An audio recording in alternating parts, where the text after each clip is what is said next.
Comprendre l'électroculture, c'est avant tout, voir la nature sous un filtre, supplémentaire, voir la nature sous l'angle électromagnétique, magnétique, énergétique, pour comprendre les influences entre le vivant et l'environnement et ensuite apporter ce filtre dans le jardin, en agriculture, dans l'environnement pour, augmenter la croissance, la germination, la résistance aux maladies des plantes ou tout simplement l'harmonie énergétique globale d'un lieu. C'est tout un univers, hein, c'est très, très vaste et il y a beaucoup de choses à dire. En tout cas, dans cette première partie sur l'écologie électromagnétique, on va avoir plein d'exemples dans ce sens pour, développer cette philosophie de pensée. Alors je commence avec 2 citations, hein, qui sont assez connues. Une de Nikola Tesla qui dit: «Si vous voulez trouver les secrets de l'univers, pensez en termes de fréquence, d'énergie et de vibration». Et une deuxième de Walter Russell qui dit: «Nous sommes tous des créatures électriques flottant dans cette mer électrique de cet univers électrique». En fait, voilà, c'est ce qu'on va voir, c'est que tout autour de nous est énergétique, est électromagnétique et c'est cette vision-là qu'il faut, développer en électroculture ou agriculture énergétique. Alors pour commencer, on voit que tout autour de nous, il y a tout un tas de fréquences, d'ondes, électromagnétiques qui sont tout autour de nous avec des petites longueurs d'onde ou des grandes longueurs d'onde.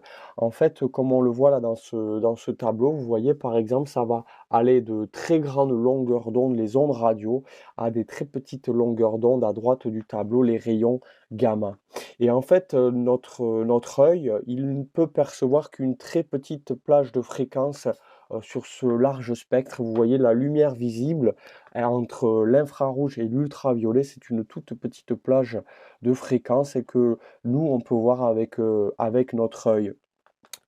Et vous voyez, au-dessus de l'infrarouge, les micro-ondes, les ondes radio. En dessous des ultraviolets, vous avez les rayons X, les rayons gamma, et cetera, et cetera.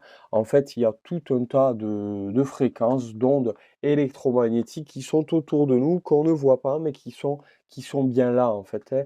Et dans le spectre des ondes électromagnétiques de la couleur, vous voyez, vous avez en bas un tableau en bas à droite qui est en italien, mais on comprend tout à fait, hein. Vous avez les couleurs de l'arc-en-ciel, en fait, hein, vous voyez, violet, indigo, bleu, vert, jaune, orange et rouge. Et bien, en fait, les couleurs, c'est des plages de fréquences et des plages de longueur d'onde. C'est ce qu'on voit ici. Et donc, en fait, on a différentes fréquences et longueurs d'onde.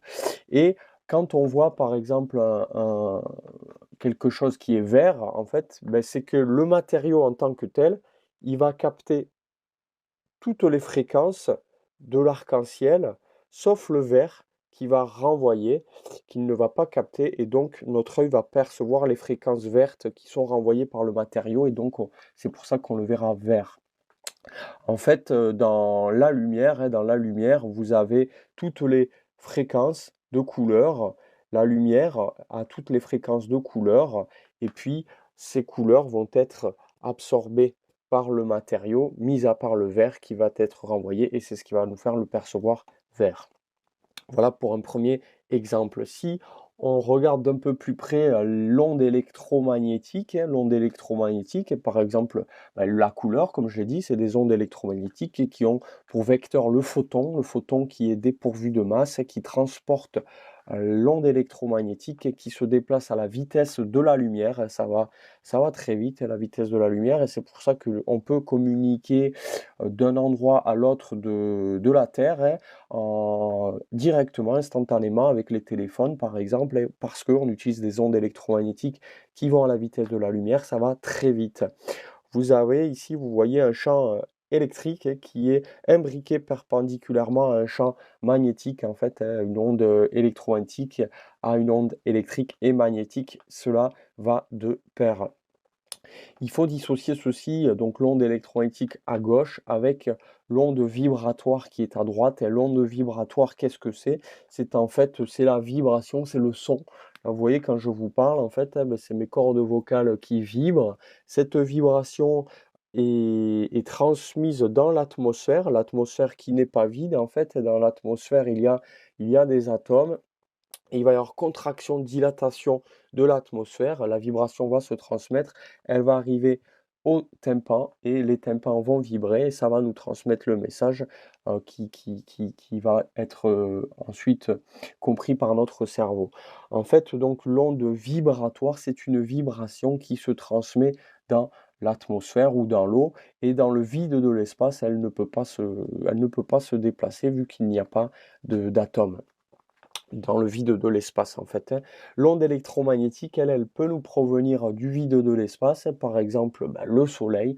Le soleil émet à travers l'espace des ondes électromagnétiques, on voit des étoiles aussi. Les étoiles, hein, la lumière des étoiles, c'est des soleils très loin qui brillent en fait, hein, et cette lumière nous parvient depuis l'espace. Voilà, c'est important de dissocier l'onde électromagnétique de l'onde vibratoire.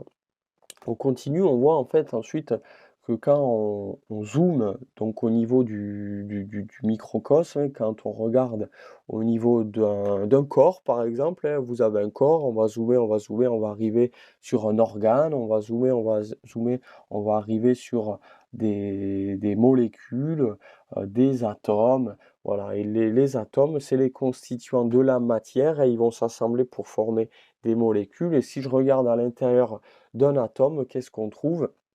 On trouve, vous le voyez ici, on a au centre un noyau. Le noyau, il est constitué de protons et de neutrons. Et autour du noyau circulent des électrons. Alors, les protons et les neutrons, ils ont des charges électriques et comme l'électron, en fait, le proton, c'est simple, ça fait plus, donc c'est une charge positive. Le neutron, ça fait neutre, c'est une charge neutre en fait, et l'électron, c'est une charge qui est négative.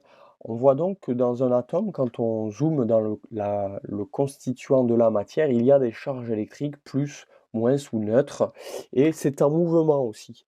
Les électrons, ils tournent en permanence autour du noyau, hein, ils tournent en permanence très très vite. Il tourne à la fois autour du noyau et il tourne aussi, sur lui-même. L'électron, on le reverra plus tard avec, le magnétisme.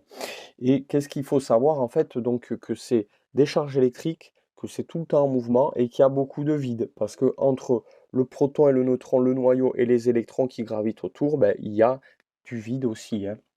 Et les électrons, ils vont pouvoir se décrocher d'un atome et puis aller sur un autre atome. Par exemple, vous avez des électrons dits qui peuvent être libres et qui peuvent se décrocher. Et c'est ce que on va utiliser, par exemple, nous, dans certaines techniques, et favoriser les effets de pile, les échanges d'électrons, hein, pour faire circuler en quelque sorte l'énergie.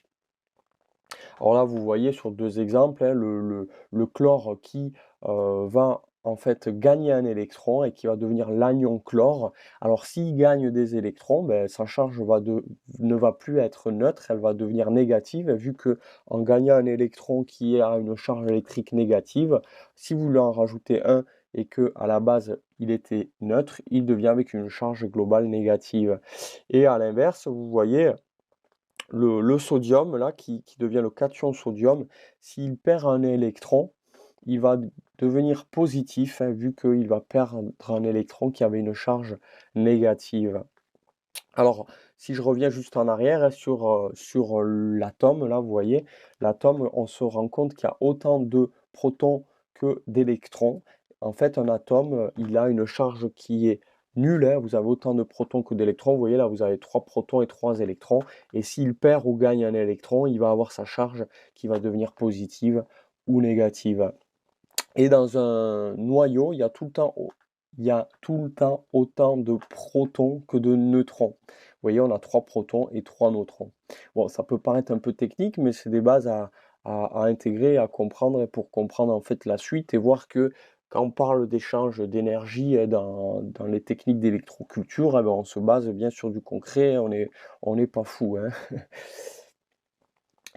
Alors, on a vu, voilà, qu'il y a des ondes électromagnétiques partout autour de nous, elles nous entourent, hein, et aussi quand on zoome sur la matière, on voit que la matière c'est de l'électromagnétisme, hein. On a aussi des charges plus et moins. On continue pour comprendre, voilà, cette écologie électromagnétique. En fait, on a aussi autour de nous, on nous dit une pluie de particules qui bombardent la Terre sans arrêt, et ceci est le rayonnement cosmique. Alors moi, je dis souvent le rayonnement cosmique, pas comique, hein, parce que voilà, ça peut faire un peu rire dès qu'on dit le mot cosmique, mais ça existe bien. En fait, voilà, c'est des particules qui nous sont émises depuis l'espace, et la Terre, elle reçoit continuellement un bombardement de particules depuis l'espace et depuis le Big Bang originel, alimenté en permanence par la création, l'activité, la destruction d'étoiles, et ceci se propage dans l'univers à la vitesse de la lumière. La vitesse de la lumière, vous voyez, c'est un peu moins de 300 millions de mètres secondes, c'est très rapide, comme on le disait tout à l'heure.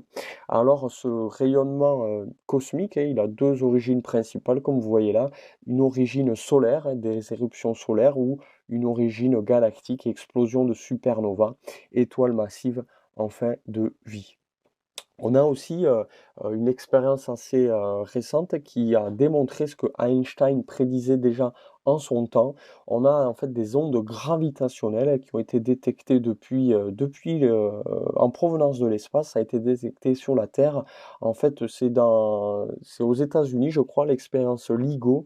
Ils ont mis en fait dans un désert, ils ont mis des appareils avec des miroirs et des lasers, et grâce à ces miroirs et ces lasers qui faisaient des va-et-vient, ils cherchaient à détecter, voilà, certaines ondes bien précises en provenance du Soleil.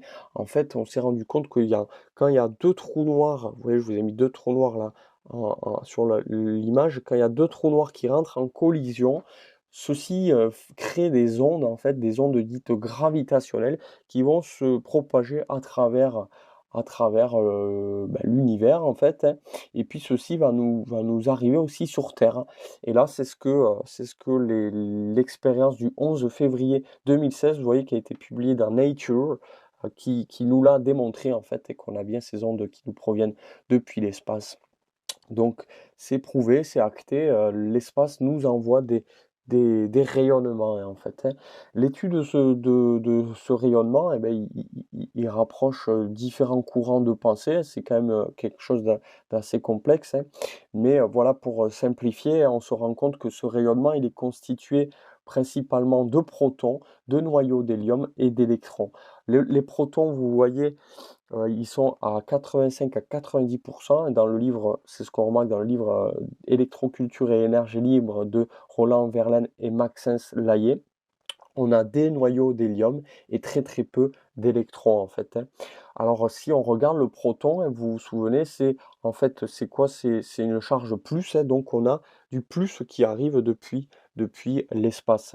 Là où on fera le lien, on verra en fait que l'atmosphère est chargée positivement, et la Terre, le sol, est chargé négativement. Si vous voyez en bas à gauche, on fait le lien aussi, ben, dans le Soleil, il y a des protons, mais vous voyez, on a le proton, en fait, c'est l'atome le plus simple, en fait, hein. On a un proton et un électron. Et en fait, qu'est-ce qui se passe? C'est que bah, dans l'espace, l'électron est arraché. Il y a le proton qui, lui, nous parvient sur Terre. C'est L'hydrogène est le principal constituant du Soleil et de la plupart des étoiles et de la matière interstellaire ou intergalactique. Vous voyez, comme je vous ai mis en bas à gauche. On continue, on a ce fameux, donc on a vu rayonnement cosmique qui nous provient de l'espace, et on a la Terre elle-même qui a un système énergétique, un des systèmes énergétiques là qu'on va voir, hein. C'est le fameux champ magnétique terrestre, le champ magnétique terrestre qui va créer la magnétosphère. Alors, on le voit ici avec une illustration de la NASA, des lignes de champ magnétique et des particules énergétiques entourant la Terre. En fait, on voit en fait que la Terre, elle va créer sa propre couverture énergétique pour se protéger des bombardements solaires, qui seraient trop puissants et qui ne permettraient pas l'expression de la vie sur Terre. Alors on se rend compte que le champ magnétique terrestre, vous voyez une intensité, je vous ai mis 0,033 à 0,070 microtesla, c'est égal à 0,33 ou 0 à 0,7 Gauss. C'est très très faible en fait, hein. Pour indication, vous verrez que des aimants, on peut avoir des aimants à 1000 Gauss qui sont beaucoup plus puissants sur un petit espace donné. Comment il se crée ce champ magnétique terrestre? En fait, on regarde, on voit au centre de la Terre, vous avez une boule, vous avez deux boules, vous avez une première boule qui est très dense, due notamment à la gravité, et une autre qui est liquide, qui tourne autour. Alors la petite, elle tourne très vite, elle tourne plus vite que la grosse qui est autour, hein, et puis ces deux boules qui tournent, en fait, ça va créer un effet dynamo, et cet effet dynamo, qu'est-ce qu'il va faire? Il va créer en fait le champ magnétique terrestre, hein. Vous avez ce champ magnétique terrestre donc qui est créé par ces 2 boules qui sont en fait, des constituées notamment de fer et de nickel et ça va créer ce qu'on appelle la magnétosphère, hein, avec, une polarité. Vous allez avoir une polarité, un pôle nord et un pôle sud. Et il y a un sens de circulation, hein, du champ magnétique naturel terrestre, hein. En fait, on le voit le champ magnétique terrestre, les lignes de champ viennent du sud géographique et vont vers le nord. Imaginez ma tête, c'est la Terre là, vous voyez? Ben, la boule au centre, les boules au centre font le champ magnétique, hop, et les lignes de champ, hop, rentrent à l'intérieur, sortent du sud géographique et arrivent au nord géographique et ainsi de suite, et ça re-rentre comme ça. Or il faut comprendre que il y a quelque chose à savoir, c'est que en termes géographiques, on a donc le nord géographique qui est en haut et le sud géographique qui est en bas. Mais en termes magnétiques, c'est inversé. En fait, vous avez le nord géographique, c'est un sud magnétique et le sud géographique, c'est un nord magnétique. Bon, maintenant, moi je parle, je parle, la plupart du temps, voire tout le temps en termes géographiques, hein. Donc pour pas s'embrouiller, je vous dis juste qu'il faut savoir qu'en termes magnétiques, c'est inversé, mais voilà, on parlera qu'en termes géographiques pour simplifier, les choses. Parce que quand on dispose d'un aimant, comme vous verrez, il y a un sens de pose de l'aimant, il faut le poser dans le sens du champ magnétique terrestre, hein, et la bonne polarité dans le bon sens, comme on le verra par la suite. Alors on se rend compte que il y a le vent solaire, vous voyez, avec le soleil là, qui est sur la gauche et qui va bombarder la Terre et avec des particules et la fameuse magnétosphère qui nous protège. Et puis donc ça va former une magnétoqueue, c'est-à-dire que le champ magnétique terrestre, il va s'allonger dans le sens inverse du vent solaire. Et puis on a des sortes de cornets polaires là, comme vous voyez, en haut et en bas. Dans ces cornets, il y a des particules qui vont rentrer et qui vont par la suite former les fameuses aurores boréales, comme on en parlera ensuite.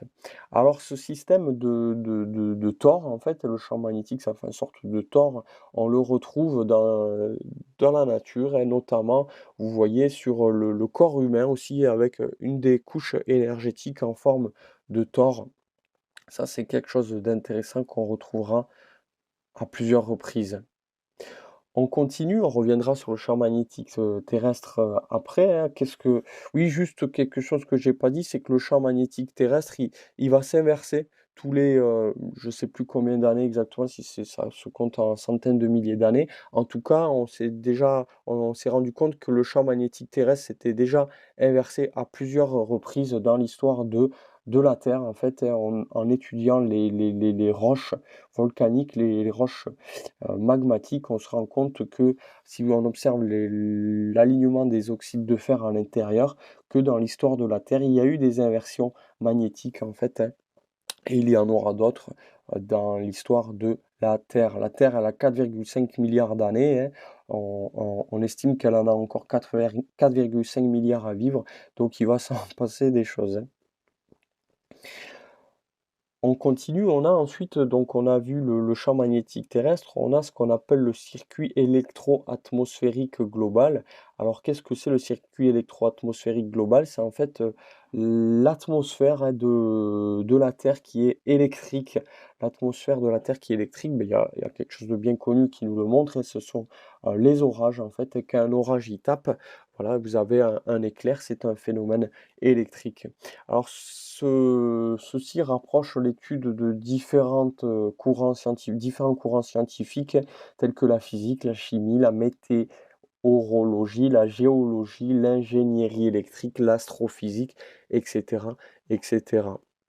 Alors déjà, pour commencer, on quand on regarde le circuit électro-atmosphérique global, ça va nous emmener, par exemple, à nous intéresser aux fameuses aurores boréales. Alors les fameuses aurores boréales, comme on l'a vu précédemment, c'est l'interaction entre, le soleil, les particules du soleil, vous voyez? Parce que le soleil, si on simplifie, il va envoyer des ondes corpusculaires et ondulatoires, et des ondes, et puis des corps, un peu de matière et des atomes comme de l'hydrogène, comme on a vu des protons, pardon, comme on a vu tout à l'heure, protons du centre de l'hydrogène.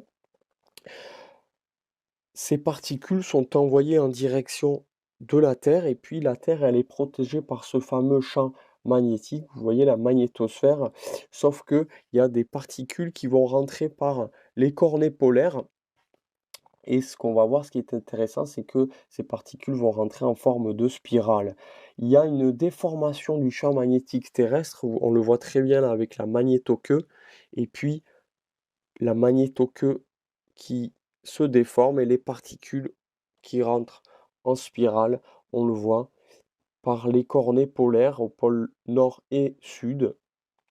Et en fait, ces particules, pour simplifier, elles vont comme exciter les molécules contenues dans notre atmosphère, et puis ceci va faire apparaître les fameuses aurores boréales, dans les cercles auroraux au niveau, au niveau des pôles.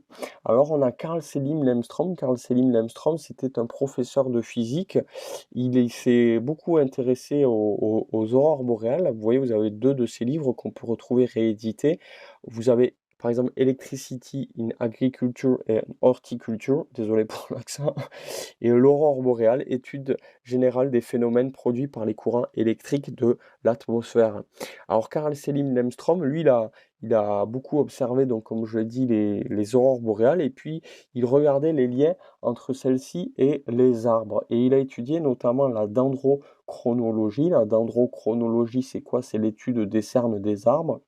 C'est-à-dire que un cerne est égal à une année de vie, une cerne, pardon, est égale à une année de vie, et plus la cerne est grande, plus l'année de vie a été bénéfique. C'est-à-dire que plus c'est gros, plus l'arbre il s'est bien développé cette année-là. Et donc lui, il a fait des coupes à des endroits où il y avait, dans des conditions similaires, des aurores boréales, ou alors où il n'y avait pas d'aurore boréale. Il a fait des coupes sur des arbres. Et il se demandait est-ce qu'il y avait, enfin, plutôt il se disait pour lui qu'il y avait un lien entre les aurores boréales et la croissance des végétaux.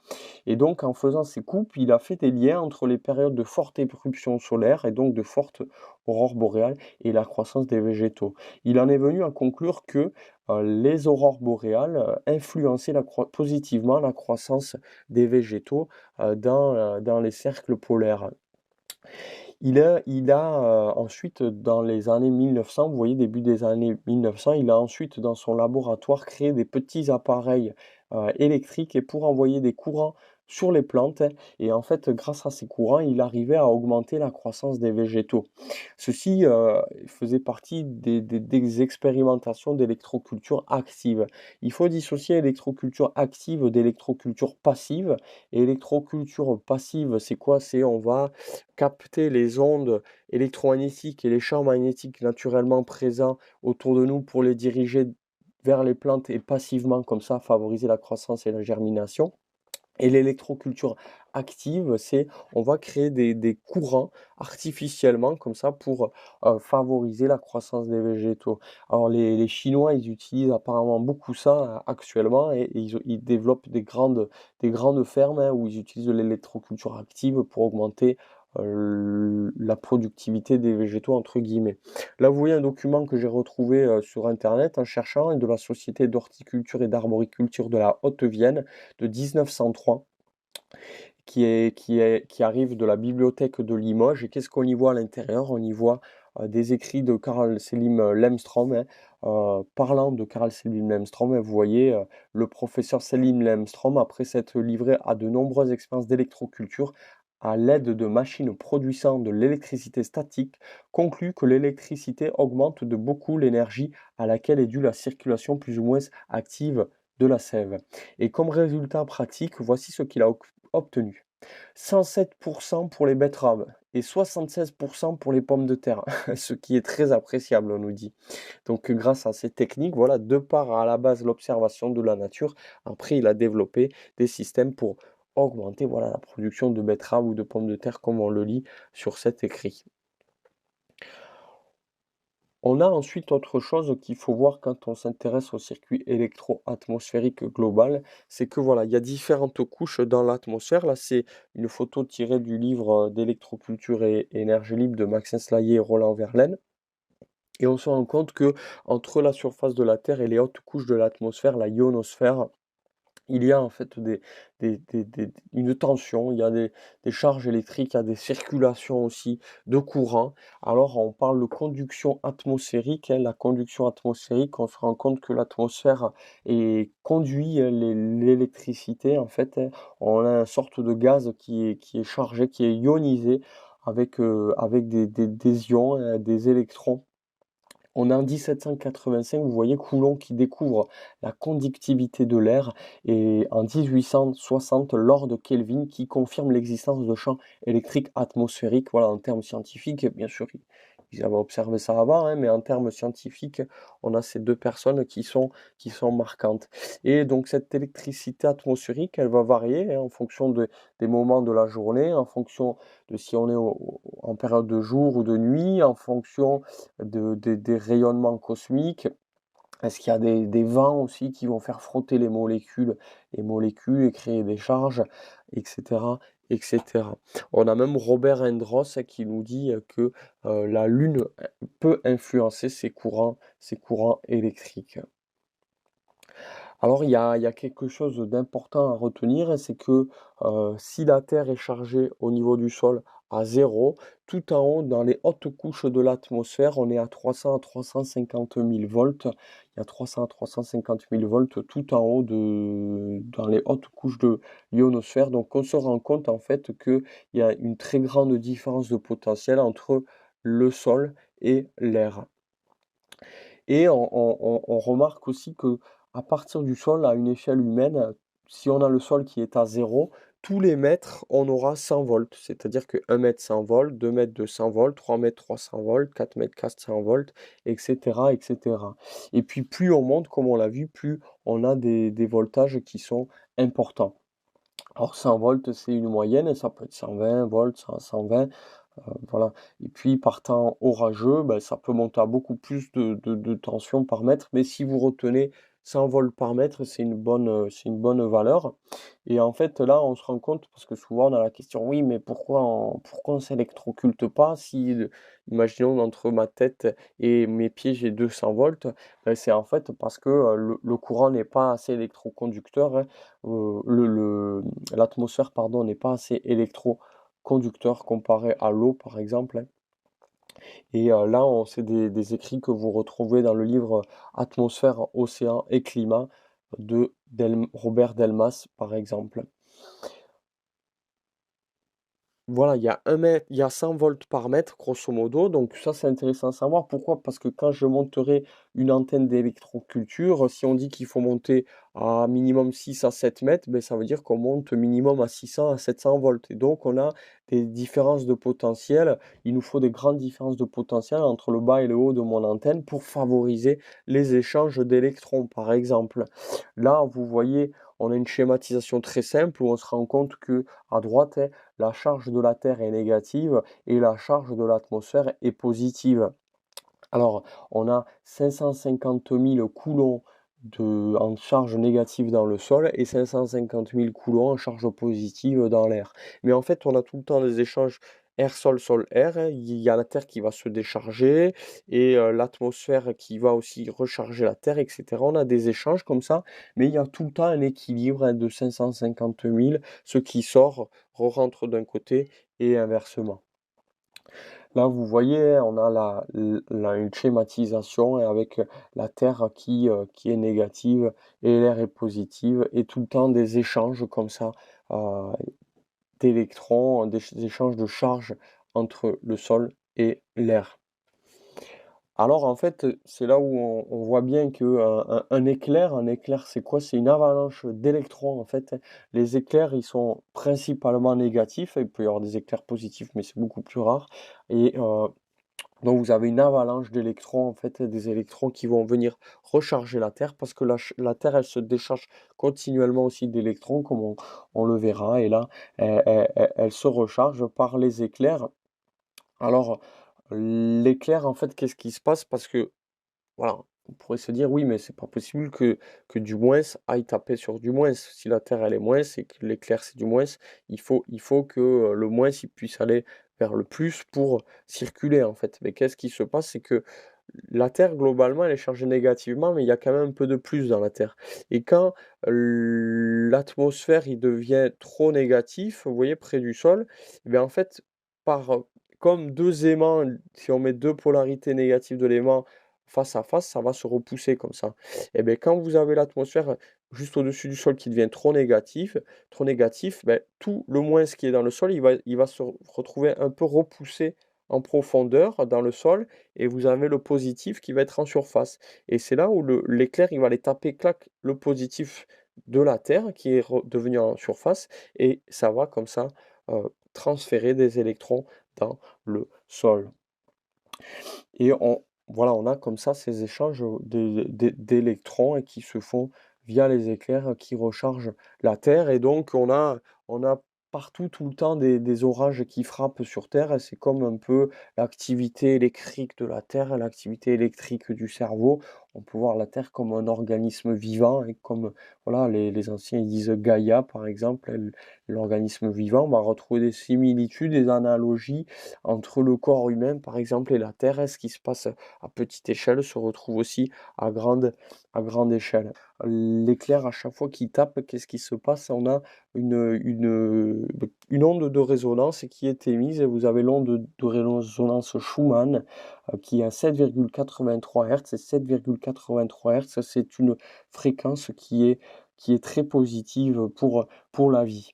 En fait, qu'est-ce qui se passe? C'est que quand l'éclair il tape, vous avez comme si on tape sur un tambour, hein, ça émet une fréquence de résonance et puis cette fréquence de résonance, elle va se faire dans la cavité entre le sol et les autres couches de la ionosphère, dans la cavité atmosphérique, hein, à chaque fois que les éclairs tapent, et ça va créer donc la fameuse onde de résonance Schumann qui se propage partout autour de la Terre. Et puis, celle-ci est très importante pour la vie. Alors je me souviens d'une histoire, vous avez les astronautes au début apparemment de la conquête de l'espace quand ils sont partis dans l'atmosphère et beh, qu'est-ce qui s'est passé? C'est que leur santé elle dépérissait et puis, ils avaient la santé qui dépérissait petit à petit, puis rester dans l'espace. Et après les Russes, apparemment, ils auraient découvert cette fameuse fréquence de Schumann et ils auraient créé des petits appareils électroniques, émettant cette fréquence. Et donc ensuite, les appareils, de spatiaux, dans la conquête spatiale, ils avaient ces appareils émettant ces fréquences Schumann et là, ça aurait permis aux astronautes de pouvoir rester plus longtemps dans l'espace sans avoir la santé qui décline. Ceci montre qu'on est comme en biorésonance en fait avec des fréquences qui nous proviennent, de la Terre, hein. En fait, ça paraît cohérent, hein. Pourquoi? Parce qu'en fait, on a coévolué avec la Terre, avec tous ces fréquences, toutes ces ondes, hein, qui sont naturellement présentes. Je vais y arriver. Et on est comme en biorésonance avec toutes ces fréquences terrestres. On vient de la Terre en fait, tout simplement. Voilà, pour ceux qui veulent creuser plus, parce que c'est toujours plus complexe qu'il n'y paraît, hein. On pourrait passer toute une vie à chercher là-dessus qu'on n'aurait pas tout compris. Il y a tellement à savoir et à comprendre. Et la recherche, comme je dis souvent, c'est illimité. On ouvre une porte, il y en a 3 derrière, et puis ainsi de suite, hein. Là, je vous ai mis un tableau, vous voyez, qui est tiré du livre toujours de Roland Verlaine et Maxence Laillé, où vous avez des références sur les valeurs du circuit électro-atmosphérique global et du géomagnétisme terrestre, si vous voulez creuser un peu plus.